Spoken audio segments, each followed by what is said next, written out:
ಒಬ್ಬ ವ್ಯಕ್ತಿ ತನ್ನ ಕುಟುಂಬದ ರಕ್ಷಣೆಗಾಗಿ ಎಷ್ಟರ ಮಟ್ಟಿಗೆ ಹೋಗ್ಬೋದಲ್ವಾ? ಕಥಾನಾಯಕಿ ರೀತಿಕಾಳ ಜೀವನದಲ್ಲಿ ನಡೆದ ಒಂದು ಅಸಾಧಾರಣ ಘಟನೆ ನಮ್ಮನ್ನ ಈ ಪ್ರಶ್ನೆ ಕೇಳುವಂತೆ ಮಾಡುತ್ತೆ.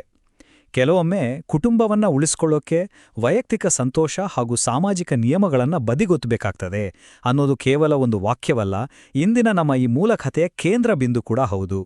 ಸರಿ, ಹಾಗಾದರೆ ವಿಭಾಗ 1 ಆರಂಭ ಮತ್ತು ಶೋಕದ ಶೂನ್ಯತೆ. ಕತೆಯ ಹಿನ್ನೆಲೆ ಏನು ಅನ್ನೋದನ್ನ ನೋಡೋಣ. ನಾವಿಲ್ಲಿ ಗಮನಿಸಬೇಕಾದ ಮುಖ್ಯ ಕಾಲಾನುಕ್ರಮ ಅಂದ್ರೆ 2 ವರ್ಷಗಳ ಹಿಂದೆ ತಾಯಿಯ ನಿಧನವಾಗುತ್ತೆ. ಆ ಘೋರ ದುಃಖದ ನಂತರ ಮನೆಯ ವಾತಾವರಣ ಸಂಪೂರ್ಣವಾಗಿ ಬದಲಾಗ್ಬಿಡುತ್ತೆ. ಕೆಲವೇ ತಿಂಗಳುಗಳಲ್ಲಿ ತಂದೆ ತೀವ್ರವಾದ ಒಂಟಿತನಕ್ಕೆ ಜಾರುತ್ತಾರೆ. ಅವರ ಪ್ರಪಂಚವೇನಿದ್ರೂ ಕೇವಲ ತಮ್ಮ 2 ಹೆಣ್ಮಕ್ಳಿಗೆ ಮಾತ್ರ ಸೀಮಿತವಾಗುತ್ತೆ. ಆದರೆ ಪ್ರಸ್ತುತ ಪರಿಸ್ಥಿತಿಯಲ್ಲಿ ಆ ಒಂಟಿತನ ತಂದೆಯ ನಡವಳಿಕೆಯಲ್ಲಿ ಬೇರೆದೇ ರೀತಿಯ ಬದಲಾವಣೆಗಳನ್ನು ತರಲು ಶುರು ಮಾಡುತ್ತೆ. ಆ ಮನೆಯ ನೆಮ್ಮದಿ ಹೇಗೆ ನಿಧಾನವಾಗಿ ದುರ್ಬಲಗೊಳ್ಳುತ್ತೆ ಅನ್ನೋದಕ್ಕೆ ಈ ಘಟನೆಗಳೇ ಸಾಕ್ಷಿ. ಮುಂದೆ ವಿಭಾಗ 2 ಪರಿಸ್ಥಿತಿ ಬಿಗಡಾಯಿಸುವುದು ಮತ್ತು ಮಿತಿ ಮೀರುವುದು. ಇಲ್ಲಿಂದ ಕಥೆಯ ಧ್ವನಿ ಸಂಪೂರ್ಣವಾಗಿ ಬದಲಾಗೋದನ್ನ ನಾವು ಕಾಣ್ಬೋದು. ಶೋಕದಿಂದ ಹುಟ್ಕೊಂಡ ಆ ಒಂಟಿತನ ತಂದೆಯಲ್ಲಿ ತುಂಬಾನೇ ಅಸಂಬದ್ಧವಾಗಿ, ಕೊಂಚ ಮಟ್ಟಿಗೆ ಅಪಾಯಕಾರಿಯಾಗಿ ಹೊರಹೊಮ್ಮಲು ಶುರುವಾಗುತ್ತೆ. ಯೋಚಿಸ್ ನೋಡಿ, ತಂದೆ ರೀತಿಕಾಳನ್ನ ನಿನಗೆ ಬಾಯ್ಫ್ರೆಂಡ್ ಇದ್ದಾನಾ ಅಂತ ಕೇಳೋದು, ಅಥವಾ ನೀನು ಅಚ್ಚುಮೆಚ್ಚು ನಿನ್ನ ತಾಯಿಯಂತೆ ಕಾಣಿಸ್ತೀಯಾ ಅಂತ ಪದೇ ಪದೇ ಹೇಳೋದು. ಖಂಡಿತವಾಗಿಯೂ ಇದು ಒಬ್ಬ ತಂದೆಯ ಸಾಮಾನ್ಯ ನಡವಳಿಕೆಯ ಮಿತಿಗಳನ್ನ ಮೀರಿದ ವಿಷಯ, ಹೌದಲ್ವಾ? ತಂದೆ ತನ್ನ ಮಗಳನ್ನ ನೋಡುವ ದೃಷ್ಟಿಕೋನವೇ ಬದಲಾಗಿದೆ ಅನ್ನೋದನ್ನ ಇದು ಸ್ಪಷ್ಟಪಡಿಸುತ್ತೆ. ಆ ಕುಟುಂಬದ ಅಡಿಪಾಯ ಅಲುಗಾಡುತ್ತಿರುವ ಮುನ್ಸೂಚನೆ ಇದು. ಈ ಕತೆಗೆ ನಿಜವಾದ ತಿರುವು ಸಿಗೋದು ಇಲ್ಲೇ. ಒಂದು ದಿನ ರೀತಿಕಾ ತನ್ನ ತಂದೆ ಅಪರಿಚಿತ ಮಹಿಳೆಯೊಂದಿಗೆ ಹೋಟೆಲ್ಗೆ ಹೋಗೋದನ್ನ ಕಣ್ಣಾರೆ ನೋಡ್ತಾಳೆ. ಇದು ಅವಳಲ್ಲಿ ಒಮ್ಮೆಗೆ ಆಘಾತ ಮತ್ತು ಕೋಪ ಎರಡನ್ನೂ ಉಂಟು ಮಾಡುತ್ತೆ. ನನ್ನ ತಾಯಿಯ ಸ್ಥಾನವನ್ನ ಇಷ್ಟು ಬೇಗ ಬೇರೊಬ್ಬರಿಂದ ತುಂಬೋಕೆ ಸಾಧ್ಯನಾ ಅನ್ನೋ ಪ್ರಶ್ನೆ ಅವಳನ್ನ ತೀವ್ರವಾಗಿ ಕಾಡೋಕೆ ಶುರುವಾಗುತ್ತೆ. ಈ ಘಟನೆ ಇಡೀ ಕಥೆಯನ್ನ ಒಂದು ನಿರ್ಣಾಯಕ ಘಟ್ಟಕ್ಕೆ ತಂದು ನಿಲ್ಲಿಸುತ್ತೆ. ಈಗ ವಿಭಾಗ 3 ಅನಿರೀಕ್ಷಿತ ತಿರುವು ಮತ್ತು ಆಘಾತಕಾರಿ ಷರತ್ತು. ರೀತಿಕಾ ಮತ್ತು ತಂದೆಯ ನಡುವೆ ನಡೆಯುವ ಆ ಮುಖಾಮುಖಿ ಕಥೆಯ ಅತ್ಯಂತ ಗಂಭೀರವಾದ ಹಂತ. ತಂದೆ ಅತ್ಯಂತ ಆಘಾತಕಾರಿಯಾಗಿಯೇ ಒಂದು ಷರತ್ತನ್ನ ಮುಂದಿಡುತ್ತಾರೆ. ನಾನು ಆ ಮಹಿಳೆಯ ಬಳಿ ಹೋಗಬಾರ್ದು ಅಂತ ನೀನು ಬಯಸಿದ್ರೆ ನೀನು ನನ್ನನ್ನು ಬೆಂಬಲಿಸಬೇಕು. ನಿನ್ನ ತಾಯಿ ಮಾಡ್ತಿದ್ದ ಹಾಗೇನೆ ನನ್ನ ಎಲ್ಲ ಅಗತ್ಯಗಳನ್ನ ನೀನು ನೋಡ್ಕೊಳ್ಬೇಕು ಅಂತಾರೆ. ಇದನ್ನ ಕೇವಲ ಒಂದು ಬೇಡಿಕೆ ಅನ್ನೋಕೆ ಆಗಲ್ಲ. ಇದು ತಂದೆಯ ಕಡೆಯಿಂದ ನಡೆದ ಅಧಿಕಾರದ ಮತ್ತು ನಂಬಿಕೆಯ ಸಂಪೂರ್ಣ ದುರುಪಯೋಗ. ಇದು ರೀತಿಕಾಳನ್ನ ಅತ್ಯಂತ ಕಠಿಣ ವಾಸ್ತವಕ್ಕೆ ದೂಡುತ್ತೆ. ಮುಂದಿನ ಹಂತ ವಿಭಾಗ 4 ಆಂತರಿಕ ಸಂಘರ್ಷ, ಅಂದರೆ ಒಂದು ಅಸಾಧ್ಯವಾದ ಆಯ್ಕೆ. ಈಗ ರೀತಿಕಾ ಮಾನಸಿಕವಾಗಿ ಹೇಗೆ ಬಂಧಿಯಾಗಿದ್ದಾಳೆ ಅನ್ನೋದನ್ನು ನಾವು ಅರ್ಥ ಮಾಡಿಕೊಳ್ಳಬಹುದು. ಅವಳ ಮುಂದಿದ್ದ ಆಯ್ಕೆಗಳು ನಿಜಕ್ಕೂ ಅಸಾಧ್ಯವಾದವು. ಆಯ್ಕೆಯೇ ಈ ಷರತ್ತನ್ನ ನೇರವಾಗಿ ತಿರಸ್ಕರಿಸುವುದು. ಆದರೆ ಇದರಿಂದ ತಂದೆ ದಾರಿ ತಪ್ಪಿ ಮನೆಯ ಮರ್ಯಾದೆ ಹಾಳಾಗಬಹುದು, ಜೊತೆಗೆ ಅವಳ ಸಣ್ಣ ತಂಗಿಯ ಭವಿಷ್ಯ ಕೂಡ ನಾಶವಾಗಬಹುದು.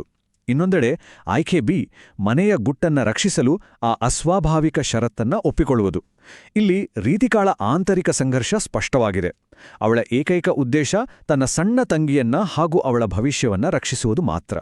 ಈ 2 ಕಠಿಣ ಆಯ್ಕೆಗಳ ನಡುವೆ ಅವಳು ಒದ್ದಾಡಬೇಕಾಗುತ್ತೆ. ವಿಭಾಗ 5 ಪರಿಹಾರ ಹಾಗೂ ಮೂಕ ಒಪ್ಪಂದ. ಈ ಮೂಕ ಒಪ್ಪಂದ ಹೇಗೆ ಜಾರಿಗೆ ಬಂತು ಅಂತ ನೋಡಿದ್ರೆ, ಮೊದಲಿಗೆ ತಂಗಿಯ ಭವಿಷ್ಯದ ದೃಷ್ಟಿಯಿಂದ ರೀತಿಕಾ ಆ ಕಠಿಣ ಷರತ್ತನ್ನ ಒಪ್ಕೊಳ್ತಾಳೆ. ಆಮೇಲೆ ಅವರಿಬ್ರು ಒಟ್ಟಿಗೆ ಹೊರಗೆ ಹೋಗೋದು, ಶಾಪಿಂಗ್ ಮಾಡೋದು ಶುರುವಾಗತ್ತೆ. ಮನೆಯಲ್ಲಿ ತಂದೆಯ ಅಗತ್ಯತೆಗಳನ್ನ ಅವಳೇ ನಿರ್ವಹಿಸ್ತಾಳೆ. ಇದರ ಪರಿಣಾಮವಾಗಿ ತಂದೆ ಹೊರಗಿನ ಒಡನಾಟವನ್ನ ಹುಡುಕೋದು ನಿಲ್ಲಿಸ್ತಾರೆ. ಹೊರಜಗತ್ತಿಗೆ ಇದು ಸಂಪೂರ್ಣವಾಗಿ ಸಾಮಾನ್ಯವಾದ ಸಂತೋಷದಾಯಕ ಕುಟುಂಬದಂತೆ ಕಾಣಿಸ್ತಿತ್ತು. ಆದರೆ ಆ ಮನೆಯ ಗೋಡೆಗಳ ಹಿಂದಿನ ವಾಸ್ತವ ಮಾತ್ರ ಯಾರಿಗೂ ಗೊತ್ತಿರಲಿಲ್ಲ. 5 ಹೌದು, ಇಲ್ಲಿ ಗಮನಿಸಬೇಕಾದ ಅತ್ಯಂತ ನಿರ್ಣಾಯಕ ಅಂಶ ಅಂದ್ರೆ ಈ ಗುಪ್ತ ಒಪ್ಪಂದ ಕೇವಲ 5 ತಿಂಗಳವರೆಗೆ ಮಾತ್ರ ನಡೆಯಿತು. ರೀತಿಕಾಗೆ ಹೊಸ ಉದ್ಯೋಗದ ಆಫರ್ ಲೆಟರ್ ಸಿಗುವವರೆಗೂ ಮಾತ್ರ ಈ ಸಂಕೀರ್ಣ ಪರಿಸ್ಥಿತಿ ಮುಂದುವರೆಯಿತು. ಆ 5 ತಿಂಗಳ ನಂತರ ಈ ಕಠಿಣ ಪರಿಸ್ಥಿತಿಗೆ ಕೊನೆಗೂ ಒಂದು ಅಂತ್ಯ ಸಿಗುತ್ತೆ. ರೀತಿಕಾ ಉದ್ಯೋಗ ಪಡೆದು ಆ ಕಷ್ಟಕರ ವಾತಾವರಣದಿಂದ ಹೊರಬರ್ತಾಳೆ. ಇಲ್ಲಿ ಗಮನಿಸಬೇಕಾದ ಮತ್ತೊಂದು ಆಸಕ್ತಿದಾಯಕ ವಿಷಯ ಏನಂದ್ರೆ, ಆ ನಂತರ ತಂದೆಯ ನಡವಳಿಕೆ ಸಂಪೂರ್ಣವಾಗಿ ಸ್ಥಿರಗೊಳ್ಳುತ್ತೆ. ಅವರು ಕೇವಲ ತಮ್ಮ ಕಚೇರಿ ಮತ್ತು ಮನೆಗೆ ಮಾತ್ರ ಸೀಮಿತರಾಗ್ತಾರೆ. ಎಲ್ಲಕ್ಕಿಂತ ಮುಖ್ಯವಾಗಿ ರೀತಿಕಾಳ ಅಸಲಿ ಗುರಿಯಾಗಿದ್ದ ಅವಳ ತಂಗಿಯ ಭವಿಷ್ಯ ಮತ್ತು ಆ ಕುಟುಂಬದ ಅಸ್ತಿತ್ವ ಒಡೆಯದೇ ಯಶಸ್ವಿಯಾಗಿ ಉಳಿಯುತ್ತೆ. ಕೊನೆಯದಾಗಿ ವಿಭಾಗ 6 ಮುಕ್ತಾಯ, ಬಿಡುಗಡೆ ಮತ್ತು ಚಿಂತನೆ. ಕುಟುಂಬವನ್ನ ಉಳಿಸಲು ರೀತಿಕಾ ತೆಗೆದುಕೊಂಡ ಆ ವಿವಾದಾತ್ಮಕ ನಿರ್ಧಾರಗಳ ಬಗ್ಗೆ ಅವಳ ಅಂತಿಮ ಅನಿಸಿಕೆಗಳನ್ನೊಮ್ಮೆ ಗಮನಿಸೋಣ. ಅವಳು ಹೇಳ್ತಾಳೆ, ಪ್ರಪಂಚದ ದೃಷ್ಟಿಯಲ್ಲಿ ನನ್ನ ನಿರ್ಧಾರ ತಪ್ಪಾಗಿರ್ಬೋದು, ಆದರೆ ಕೆಲವೊಮ್ಮೆ ನಮ್ಮ ಪ್ರೀತಿಪಾತ್ರರನ್ನ ಉಳಿಸೋಕೆ ಸ್ವಂತ ಸಂತೋಷ ಮತ್ತು ಸಾಮಾಜಿಕ ನಿಯಮಗಳಲ್ಲಿ ರಾಜಿ ಮಾಡ್ಕೊಳ್ಳೇಬೇಕಾಗ್ತದೆ ಅಂತ. ಸಮಾಜದ ದೃಷ್ಟಿಕೋನ ಮತ್ತು ತನ್ನ ಕುಟುಂಬವನ್ನ ರಕ್ಷಿಸುವ ಅಗಾಧವಾದ ಸಹಜ ಪ್ರವೃತ್ತಿಯ ನಡುವಿನ ಹೋರಾಟವನ್ನ ಇದು ಅತ್ಯದ್ಭುತವಾಗಿ ವಿವರಿಸುತ್ತೆ ಅಲ್ವಾ? ಅವಳು ಎಲ್ಲವನ್ನೂ ಅರಿತೇ ಸಂಪೂರ್ಣ ಪ್ರಜ್ಞಾವಸ್ಥೆಯಲ್ಲೇ ಈ ತ್ಯಾಗಕ್ಕೆ ಮುಂದಾಗಿದ್ಲು ಅನ್ನೋದು ಸ್ಪಷ್ಟ. ಹಾಗಾದ್ರೆ ಈ ವಿಶ್ಲೇಷಣೆಯನ್ನ ಮುಕ್ತಾಯಗೊಳಿಸುವ ಮುನ್ನ ಒಂದು ದೊಡ್ಡ ಪ್ರಶ್ನೆ ಎದುರಾಗುತ್ತೆ. ಕುಟುಂಬವನ್ನ ಉಳಿಸಿಕೊಳ್ಳೋದು ಮತ್ತು ನೈತಿಕ ಮಿತಿಯನ್ನ ಮೀರೋದರ ನಡುವಿನ ಅಂತರ ಎಲ್ಲಿದೆ? ಈ ಇಡೀ ಘಟನೆ ಕುಟುಂಬದ ಕರ್ತವ್ಯದ ನೈಜ ಮತ್ತು ಭಾರೀ ಬೆಲೆಯ ಬಗ್ಗೆ ನಮ್ಮನ್ನ ಆಳವಾದ ಆಲೋಚನೆಗೆ ದೂಡುತ್ತ ಖಂಡಿತ. ಮಾನವ ಸಂಬಂಧಗಳ ಸಂಕೀರ್ಣತೆಯನ್ನ ಬಿಚ್ಚಿಡುವ ಈ ಕತೆ ನಮ್ಮೊಳಗೆ ಹಲವಾರು ಪ್ರಶ್ನೆಗಳನ್ನ ಹುಟ್ಟಾಕ್ತಲೇ ಇರುತ್ತೆ. ಮುಂದಿನ ವಿಶ್ಲೇಷಣೆಯಲ್ಲಿ ಮತ್ತೊಂದು ವಿಷಯದೊಂದಿಗೆ ಭೇಟಿಯಾಗೋಣ. ಧನ್ಯವಾದಗಳು.